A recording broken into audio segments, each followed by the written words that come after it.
এই দৃশ্য কলিয়াবৰৰ বৰবাৰীৰ চাকি বন্তি ধূপ ধূনা জ্বলাই অদৃশ্যজনৰ চৰণত আঁঠু লৈছে সৰ্বহাৰা জনতাই চকুৰ সন্মুখতে খহনীয়াত জাহ গ'ল 200 বছৰীয়া পুৰণি বটবৃক্ষ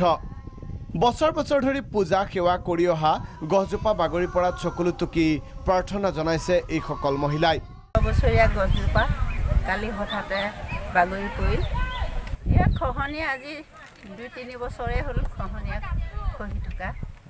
ৰাজ্যৰ ভিন্ন প্ৰান্তৰ লগতে কলিয়াবৰতো কালৰূপ লৈছে লুইতৰ তীব্ৰ খহনীয়াই উচন হৈছে ঘৰ মাটি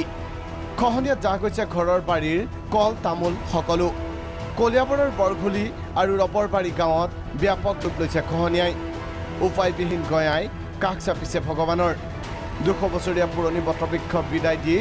গাঁওখনত খহনীয়াৰ পৰা ৰক্ষা কৰিবলৈ এইদৰে সেৱা জনালে ব্ৰহ্মপুত্ৰক কলিয়াবৰৰ পৰা নিপ্ৰেন কেওঁট প্ৰাগ নিউজ